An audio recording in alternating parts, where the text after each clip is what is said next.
वो टॉपिक ये है कि पवित्र आत्मा की सामर्थ्य क्या है। आज हम सीखने जा रहे हैं पवित्र आत्मा की सामर्थ्य के बारे में कि क्या है पवित्र आत्मा की सामर्थ्य, है ना।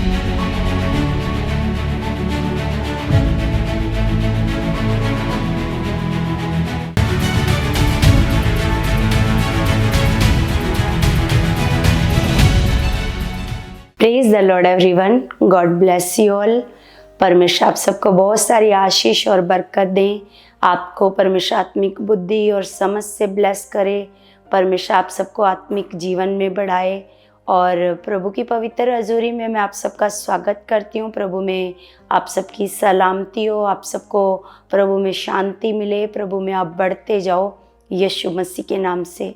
कलीसिया, आज हम जिस विषय के बारे में, जिस टॉपिक के बारे में सीखने जा रहे हैं परमेश्वर के वचन से, वो टॉपिक ये है कि पवित्र आत्मा की सामर्थ्य क्या है।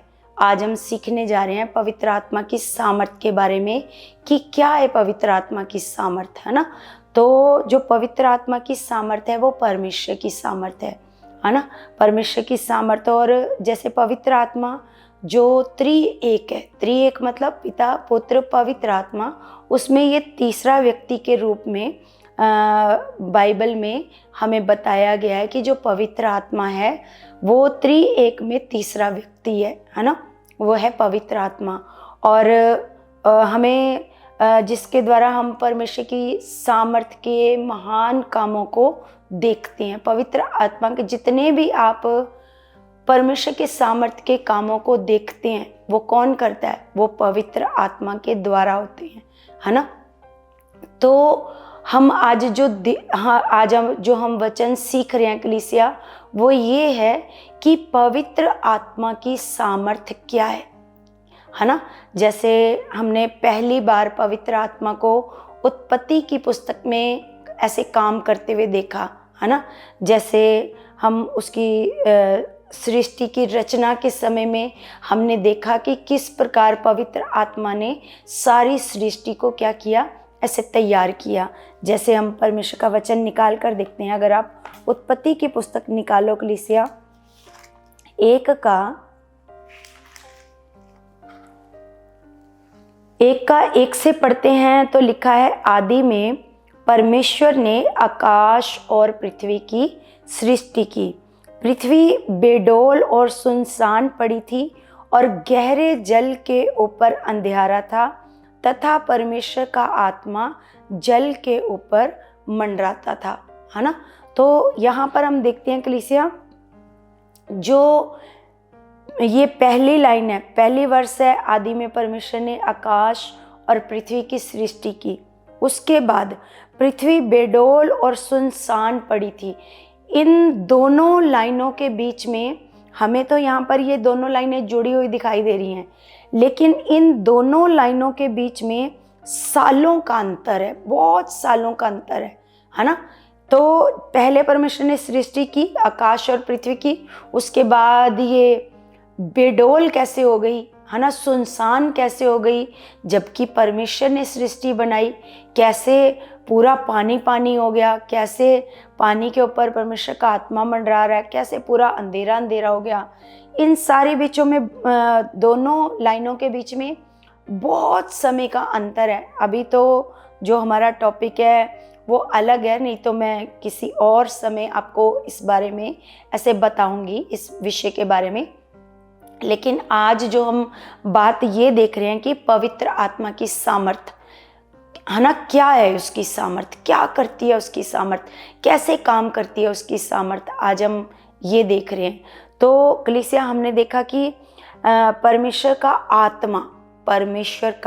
आत्मा उस गहरे जल के ऊपर मंडराता था। उसके आगे अगर हम देखते हैं तो परमेश्वर ने कहा उजियाला हो, उजियाला किसने कर दिया? पवित्र आत्मा की सामर्थ्य ने, है ना। फिर उसके बाद हम देखते हैं कि फिर इस प्रकार अंधेरा उजियाले से क्या हो गया, अलग हो गया, दिन और रात हो गए। आगे जाकर हम देखते हैं कि किस प्रकार जो पूरा जल था, है ना, और जल को दो भागों में बांटा।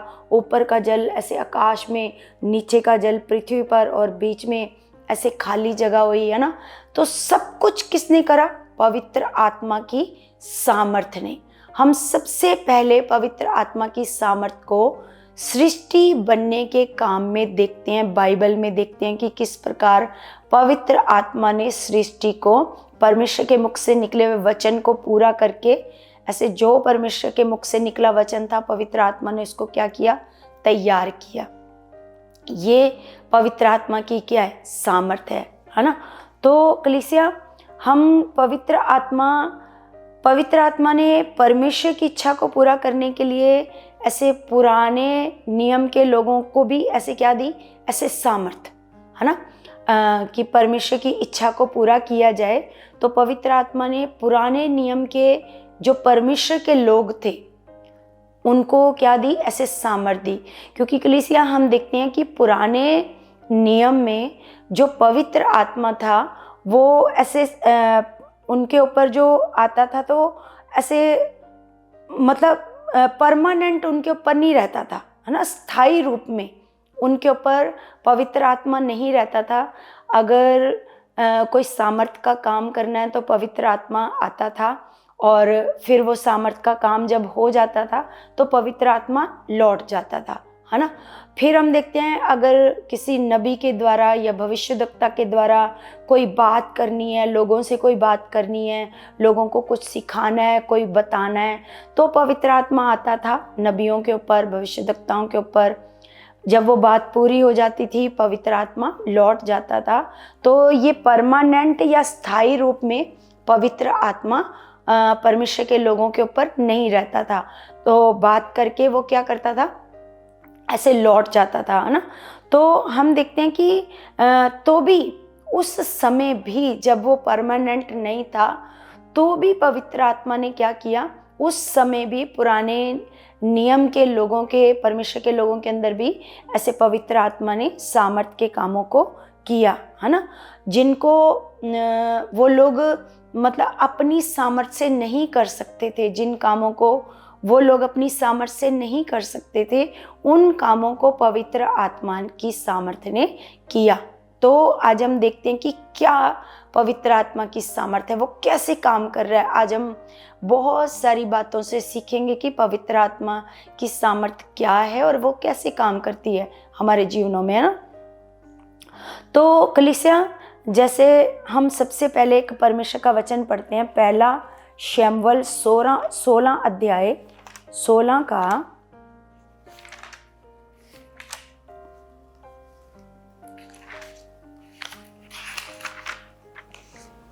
16 का हम पढ़ते हैं 13।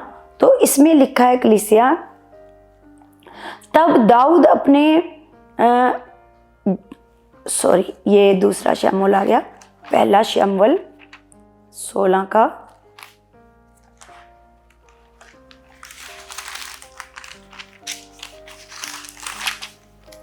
16 का हम पढ़ते हैं 13। तो लिखा, तब शमूएल ने अपना तेल का सींग लेकर उसके भाइयों के मध्य में उसका अभिषेक किया, और उस दिन से लेकर भविष्य को यहोवा का आत्मा दाऊद पर बल से उतरता रहा। तब शमूएल उठकर रामा को चला गया। हम यहाँ पर देखते हैं, जब दाऊद का अभिषेक किया शमूएल ने, तो उसके बाद से क्या हुआ? उसके बाद से उस दिन से लेकर, है ना, भविष्य तक लिखा है कि परमेश्वर का आत्मा दाऊद के ऊपर बल से उतरता रहा। मतलब परमानेंट अंदर नहीं रहा, वो क्या करता रहा? बल से उतरता रहा।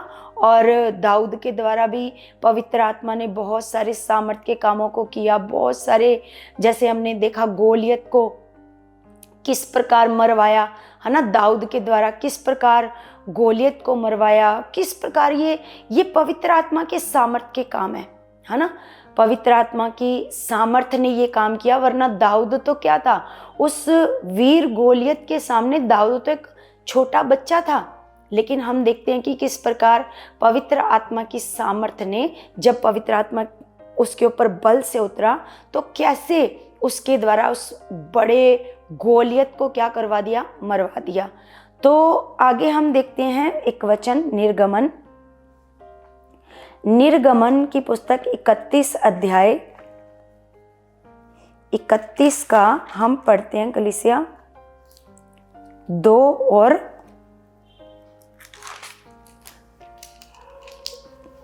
3 2 से लेकर 5 तक पढ़ते हैं। लिखा है, सुन, मैं उरी के पुत्र बसलेल को, जो हूर का पोता और यहूदा के गोत्र का है, नाम लेकर बुलाता हूँ। अगर हम 1 से पढ़ते हैं तो लिखा, फिर यहोवा ने मूसा से कहा। यहाँ पर परमेश्वर मूसा से बात कर रहे हैं। कहते हैं, सुन, मैं उरी के पुत्र बसलेल को, है ना, जो हूर का पोता और यहूदा के गोत्र का है, नाम लेकर बुलाता हूँ, और मैं उसको परमेश्वर के आत्मा से, लिखा, जो बुद्धि, प्रवीणता और ज्ञान और सब प्रकार के कार्यों की समझ देने वाली आत्मा है, परिपूर्ण करता हूँ, जिससे वह कारीगरी के कार्य बुद्धि से निकाल कर भांति भांति की बनावट में, अर्थात सोने, चांदी और पीतल में, और जड़ने के लिए मणि काटने में, और लकड़ी पर नक्काशी का काम करे। तो परमेश्वर का जब ये भवन बनने जा रहा था, ये जो सुलेमान के द्वारा परमेश्वर का जो वचन ऐसे यहाँ पर नहीं, यहाँ पर सुलेमान के भवन की बात नहीं हो रही है, यहाँ पर मूसा से परमेश्वर ऐसे बात कर रहा है ना। तो कह रहा है कि यहाँ पर जो मूसा ने जो तंबू बनाना था परमेश्वर के लिए ना, निवास स्थान, है ना, परमेश्वर के लिए, ये उसकी बात हो रही है। ये अभी सुलेमान की बात, भवन की बात नहीं हो रही। तो परमेश्वर नाम लेकर उसका कह रहा है कि मैं क्या करूँगा, उरी के पुत्र बसलेल को, है ना, मैं क्या करूँगा, परमेश्वर के आत्मा से, परमेश्वर के आत्मा बुद्धि, प्रवीणता, ज्ञान और सब प्रकार के कार्यों की समझ देने वाली आत्मा है। ऐसी आत्मा है जिससे मैं क्या करूँगा, उसको परिपूर्ण करूँगा, जिससे वो क्या करेगा, नक्काशी करेगा, बहुत अच्छी अच्छी ऐसे कारीगरी करेगा। ये भी पवित्र आत्मा की सामर्थ्य के काम है कलीसिया। अगर कोई बहुत अच्छा कुछ जानता है, कारीगर है, टैलेंटेड है, पवित्र आत्मा की सामर्थ्य के क्या है, ये काम है।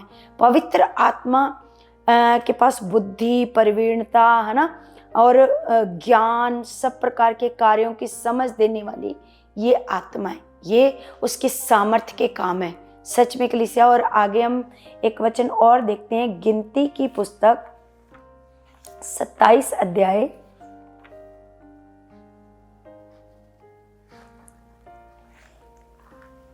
गिनती 27 का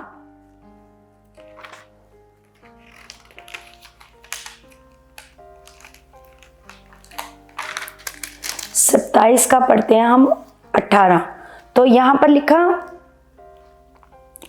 यहोवा ने मूसा से कहा, तो नून के पुत्र यहोशू को लेकर उस पर हाथ रख, वह ऐसा पुरुष है जिसमें मेरा आत्मा बसा है।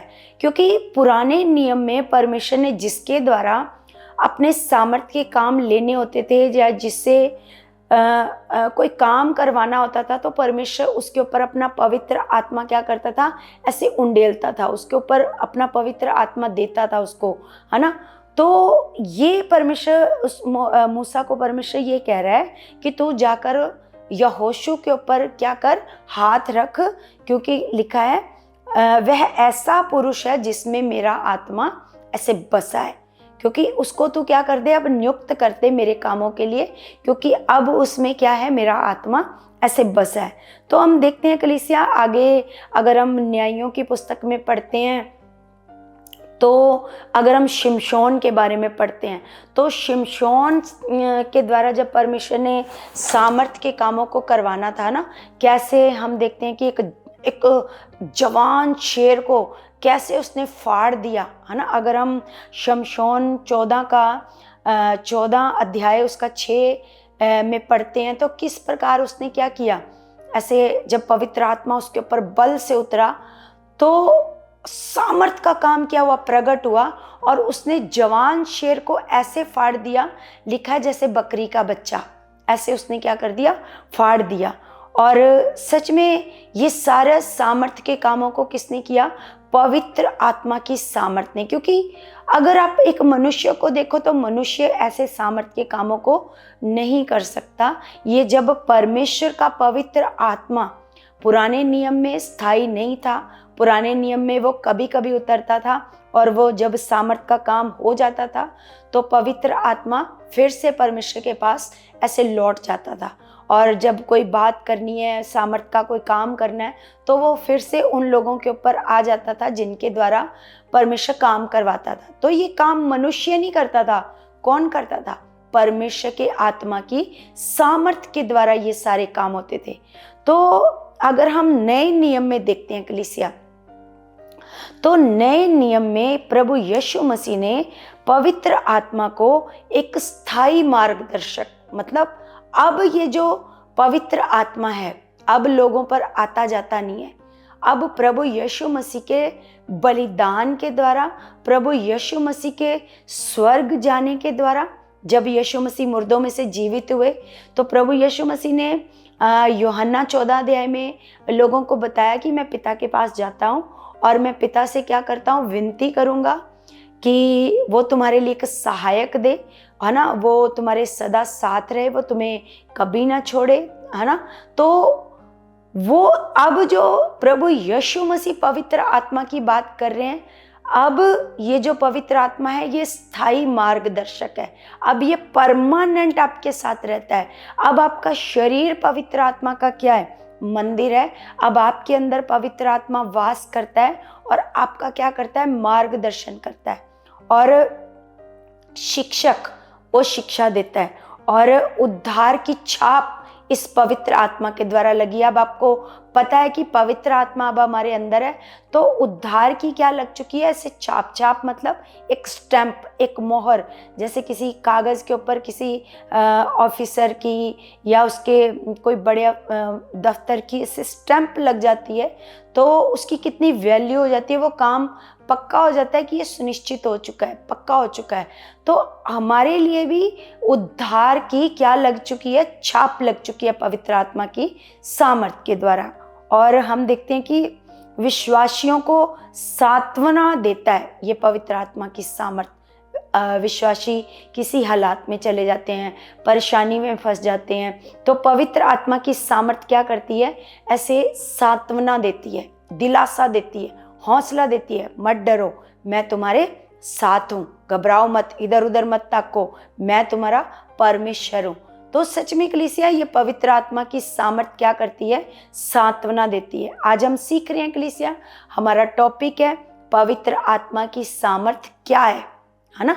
और सच में आप देख रहे हो क्या सामर्थ्य है, कैसे काम करता है पवित्र आत्मा की सामर्थ्य, कैसे काम करती है हमारे जीवनों में।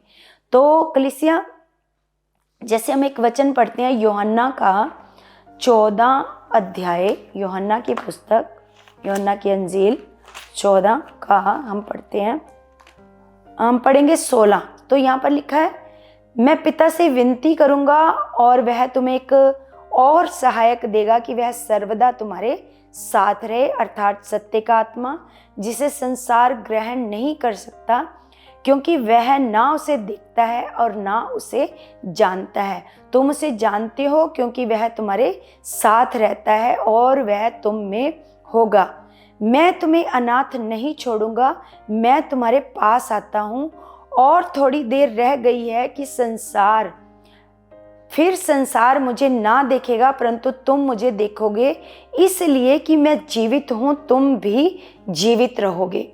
यहाँ पर हम देख रहे हैं कि प्रभु यीशु मसीह पवित्र आत्मा की प्रतिज्ञा कर रहे हैं कि पवित्र आत्मा जब तुम्हें मिलेगा तो क्या होएगा, वो तुम्हें अनाथ नहीं छोड़ेगा, वो सत्य का आत्मा होएगा, तुम्हें सच्चाई की बातें बताएगा। और हम यहाँ पर बताते हैं कि हम यहाँ पर आगे सीखते हैं कि अगर आप आगे पढ़ो तो यहाँ पर प्रभु यीशु मसीह पवित्र आत्मा के बारे में शिक्षा देते हैं कि पवित्र आत्मा तुम्हें सत्य की बातें बताएगा। जो बातें तुम भूल चुके होगे, जो तुमने मेरे मुंह से सुनी है, जो तुम भूल चुके होगे, वो तुम्हें पवित्र आत्मा क्या करेगा, ऐसे सिखाएगा, है ना। तो सच में कलीसिया पवित्र आत्मा हमें उन सारी बातों को क्या करेगा, ऐसे सिखाएगा। तो हम देखते हैं कि जिन बातों की ऐसे पवित्र आत्मा की ऐसे सामर्थ के बारे में ऐसे प्रतिज्ञा की है, उसके ऐसे सुसमाचार, क्योंकि ये जो पवित्र आत्मा परमेश्वर ने हमें दिया है, ये सुसमाचार फैलाने में भी हमारी क्या करती है, मदद करती है, विश्वासियों की क्या करती है, मदद करती है। तो सच में कलीसिया, जो परमेश्वर का आत्मा, जैसे हम प्रेरितों 1:8 अगर हम पढ़ते हैं, तो आगे चलकर हम पढ़ते हैं कलीसिया प्रेरितों 1:8। तो यहाँ पर लिखा है, परंतु जब पवित्र आत्मा तुम पर आएगा तब तुम सामर्थ पाओगे। यहाँ पर प्रभु यीशु मसीह चेलों को ऐसे आज्ञा दे रहे हैं कि तुमने, जब प्रभु यीशु मसीह स्वर्ग को चले गए तो जाने से पहले चेलों को आज्ञा देते हैं कि तुमने यरूशलेम को छोड़कर नहीं जाना, जिस बात की मैंने प्रतिज्ञा की है उसका इंतज़ार करना, वेट करना, है ना, और यहीं पर रहना, जाना नहीं कहीं भी, यहीं पर रहना। तो यहाँ पर हम देखते हैं कि चेले वहीं पर रहे, उन्होंने प्रभु की बात को माना, वहीं पर रहे। यहाँ पर उनके ऊपर पवित्र आत्मा उतरता है, तो प्रभु उनको कहते हैं जब पवित्र आत्मा तुम पर आएगा तुम सामर्थ को पाओगे। उसके बाद क्या करोगे, लिखा तुम सारे यरूशलेम हमारे घर को ऐसे दर्शाता है, यरूशलेम हमारा घर है, और लिखा और सारे यहूदिया मतलब हमारे आसपास के एरिए, हमारा नगर, हमारा मोहल्ला, है ना, और लिखा है और सामरिया मतलब आसपास के और देशों को सामरिया, और पृथ्वी की छोर तक तुम मेरे गवाह होगे, है ना। प्रभु यीशु मसीह कहते हैं जब पवित्र आत्मा तुम पर आएगा तो तुम अपने घराने को बचाओगे, अपने एरिया में सुसमाचार दोगे, और पृथ्वी की छोर तक तुम क्या बन जाओगे, मेरे गवाह बन जाओगे। कलीसिया, जब पवित्र आत्मा हमें मिलता है, पवित्र आत्मा की सामर्थ हमारे जीवन में आती है, तो ये सुसमाचार सुनाने में क्या करती है, हमारी मदद करती है, हमारी सहायता करती है। पवित्र आत्मा की सामर्थ, हम सुसमाचार को सुना पाते हैं। तो हम देखते हैं कलीसिया, जब पवित्र आत्मा इन चेलों के ऊपर उतरता है, यहाँ पर हम पढ़ते हैं ये 120 लोग हैं जिनके ऊपर पवित्र आत्मा उतरता है। जब पवित्र आत्मा उतरता है तो उस दिन पिन्तेकुस्त का त्योहार होता है। बहुत सारे अलग अलग देशों से उस जगह पर यरूशलेम में लोग इकट्ठे हुए होते हैं, बहुत सारे लोग इकट्ठे होते हैं वहाँ पर, बहुत देशों से लोग आए होते हैं, क्योंकि त्योहार होता है पिन्तेकुस्त का त्योहार।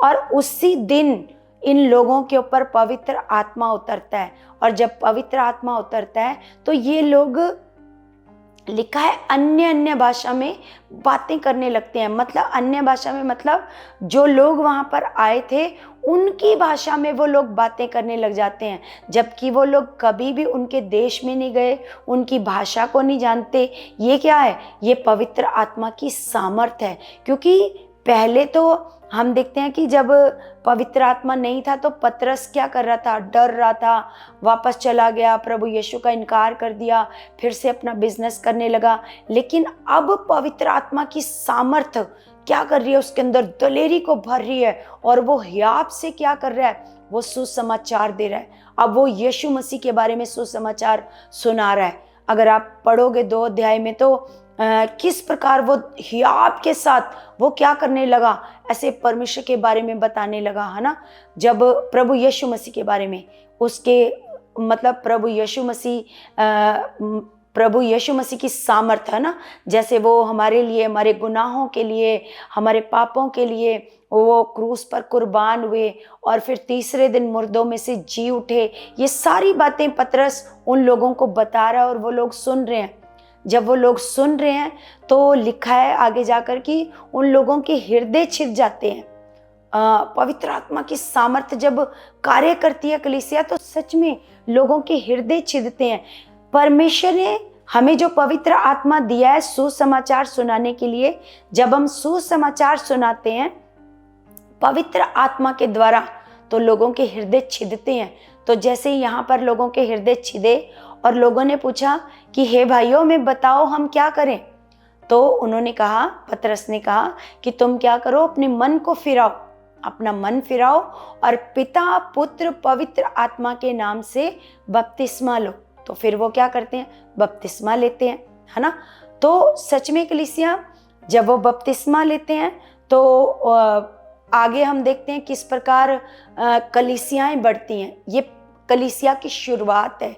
यहाँ पर पवित्र आत्मा की सामर्थ्य से कलीसिया की क्या हो रही है, शुरुआत हो रही है, स्थापना हो रही है, कलीसिया की स्थापना हो रही है।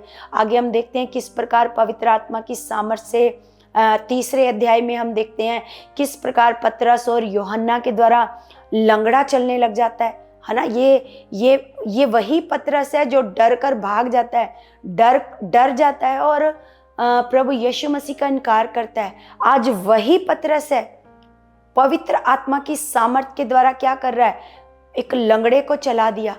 लोग हैरान हो रहे हैं उस सामर्थ्य को देख करके, है ना। तो हम देख रहे हैं ये किसकी सामर्थ्य है, ये पवित्र आत्मा की सामर्थ्य है कलीसिया। सच में वही एक नॉर्मल इंसान जब पवित्र आत्मा की सामर्थ्य के द्वारा ऐसे काम करता है तो सच में लोग हैरान होते हैं। तो आज हम जो बातें सीख रहे हैं कलीसिया कि आगे अगर आप 4 अध्याय 5 अध्याय आगे आप देखते हो तो इन्हीं चेलों के द्वारा क्या होने लग जाते हैं, बड़े बड़े सामर्थ्य के काम होने लग जाते हैं, है ना। लोग ऐसे भीड़ की भीड़ ऐसे वचन को सुनने लग जाती है, लोग संगतियां करने लग जाते हैं, रोटी तोड़ने लग जाते हैं, सारी चीज़ें उनकी साझे में हो जाती हैं, है ना। तो हम देखते हैं किस प्रकार वो प्रार्थना में आगे बढ़ जाते हैं, शिक्षा में आगे बढ़ जाते हैं। ये सब कार्य कैसे होता है, पवित्र आत्मा की सामर्थ्य के द्वारा। आज हम जो बातें सीख रहे हैं कलीसिया, ये है पवित्र आत्मा की सामर्थ्य क्या है। तो आज सच में हम सब के अंदर परमेश्वर का आत्मा है। आप जानते हो परमेश्वर का आत्मा हमारे अंदर है और अगर इनके द्वारा परमेश्वर की सामर्थ्य, परमेश्वर ने सबको कहा है यहाँ पर कि जब तुम पवित्र आत्मा पाओगे तो उसकी जब पवित्र आत्मा तुम पर आएगा तो तुम सामर्थ्य पाओगे। सच में तुम क्या पाओगे, सामर्थ्य को पाओगे। क्योंकि जब हमने पवित्र आत्मा को पाया कलीसिया, जब हमने प्रभु यीशु मसीह को ग्रहण किया, क्योंकि जब पहली बार चेलों के ऊपर पवित्र आत्मा उतरा तो वो चिन्ह के साथ उतरा, कैसे आग जैसे, जीभें फटती हुई, आंधी जैसे, ऐसा हुआ, चिन्ह के साथ पवित्र आत्मा उतरा। लेकिन अब हम जब प्रभु यीशु मसीह को अपना मुक्तिदाता, अपना उद्धारकर्ता ग्रहण करते हैं तो अब कोई चिन्ह प्रकट नहीं होता, पवित्र आत्मा हमारे अंदर वास करता है। क्योंकि बाइबल में लिखा है कि परमेश्वर का आत्मा शांति का आत्मा है, गड़बड़ी का आत्मा नहीं, वो हमारे अंदर शांति के साथ वास करता है। और सच में लेकिन सामर्थ्य है, बेशक वो शांति से है लेकिन सामर्थ्य है। आप विश्वास करो कलीसिया, आज आप पवित्र आत्मा पाए हुए व्यक्ति हो और सच में अगर आपने पवित्र आत्मा पाया है तो आपने सामर्थ्य को भी पाया है ना। जब तुम पवित्र आत्मा तुम पर आएगा तो तुम क्या पाओगे, सामर्थ्य को पाओगे। सच में कलीसिया आज मैं आपको ये इसलिए बता रही हूँ कि अब आप एक नॉर्मल व्यक्ति नहीं हो, अब आपके अंदर पवित्र आत्मा है तो आपने परमेश्वर की सामर्थ्य को पाया है ना। अब आप नॉर्मल नहीं हो, परमेश्वर के सामर्थ्य के कामों को आप भी प्रकट कर सकते हो। पतरस भी एक नॉर्मल व्यक्ति था लेकिन पवित्र आत्मा की सामर्थ्य को पाकर उसने क्या किया, उसने बड़े बड़े सामर्थ्य के कामों को प्रकट किया। ये पवित्र आत्मा करता है, ये कोई मनुष्य नहीं करता। जैसे बाइबल में लिखा है, ना बल से और ना शक्ति से, कैसे होएगा, परमेश्वर के आत्मा के द्वारा। सब काम कैसे होएगा, परमेश्वर के आत्मा के द्वारा। तो सच में कलीसिया जितने भी काम हम देखते हैं खुदा के दासों के द्वारा, हम बड़े बड़े सामर्थ्य के कामों को देखते हैं तो वो कौन करता है, वो सच में हम परमेश्वर की आत्मा के सामर्थ्य के कामों को देखते हैं। परमेश्वर के आत्मा करता है वो सारे सामर्थ्य के काम। तो सच में कलीसिया आपको अब ये विश्वास करना है कि अब आपके अंदर परमेश्वर का आत्मा है, अब आपके अंदर सामर्थ्य है, अब आपके अंदर क्या है, सामर्थ्य है और आपने उस सामर्थ्य को क्या करना है, प्रकट करना है। तो हम अपने परमेश्वर का धन्यवाद करते हैं आज के इस वचन के लिए जो खुदा ने हमें सिखाया है, ताकि कलीसिया आप भी ये विश्वास करो कि अगर आपके अंदर पवित्र आत्मा है तो आप भी सामर्थ्य को क्या कर सकते हो, प्रकट कर सकते हो। सामर्थ्य के कामों को आप कर सकते हो पवित्र आत्मा के द्वारा। सच में, क्योंकि काम किसने करना है? पवित्र आत्मा ने। तो सच में कलीसिया, मेरा विश्वास है आज जो वचन आपने सुने हैं वो वचन आपके जीवन में बहुत फल ला चुके हैं। परमेश्वर आपको पवित्र आत्मा की सामर्थ्य में बहुत बढ़ा चुके हैं यीशु मसीह के नाम से। तो कलीसिया, हम सब प्रार्थना में जाएंगे। सब अपने मन को लगाओ परमेश्वर में। स्वर्गीय पिता, मैं आपका धन्यवाद करती हूँ परमेश्वर जी। आप महान पिता हो, आप सर्वशक्तिमान खुदा हो, आप सामर्थी हो परमेश्वर जी। पिता, मैं तेरे बच्चों को तेरे सामर्थी हाथ में सौंप देती हूँ खुदावन। तेरा आत्मा इनके जीवनों में काम करे खुदा। सच में परमेश्वर, ये तेरे बच्चे परमेश्वर आत्मा की सामर्थ के कामों को प्रकट कर पाए परमेश्वर अपने जीवन में, दूसरों को सुसमाचार सुनाएं, उनके जीवन में भी आत्मा के सामर्थ के काम प्रकट हो खुदावन। सच में परमेश्वर जी, आप महान खुदा हो, आप सामर्थी हो पिता। आप खुद चाहते हो पवित्र आत्मा के सामर्थ के काम प्रकट हो परमेश्वर। आपने हमें वचनों के द्वारा बताया किस प्रकार परमेश्वर आपने चेलों के द्वारा बड़े बड़े सामर्थ के काम किए, चिन्ह दिखाए, लोग हैरान हुए परमेश्वर के सामर्थ के कामों को देखकर। सच में परमेश्वर पिता, आज जो तेरे बच्चे पवित्र आत्मा पाए हुए लोग हैं खुदावंद, सच में पिता, उनके द्वारा भी आप पवित्र आत्मा की सामर्थ के कामों को प्रकट कर चुके हो खुदावंद। पिता परमेश्वर, आज तेरे बच्चों का मन खुल जाए, बुद्धि खुल जाए, समझ खुल जाए पिता। सच में पिता, इनको पता चले ये नॉर्मल नहीं है खुदा, ये खास है पिता परमेश्वर जी। पिता परमेश्वर, सच में खुदावन, आज आप हमारे बीच में मौजूद हो, हमारी हर एक विनती प्रार्थना का आपने उत्तर दिया है। इस बात के लिए मैं आपका धन्यवाद करती हूँ प्रभु यीशु मसीह के नाम से। आमीन, आमीन। सबको जय मसीह की, जय मसीह की।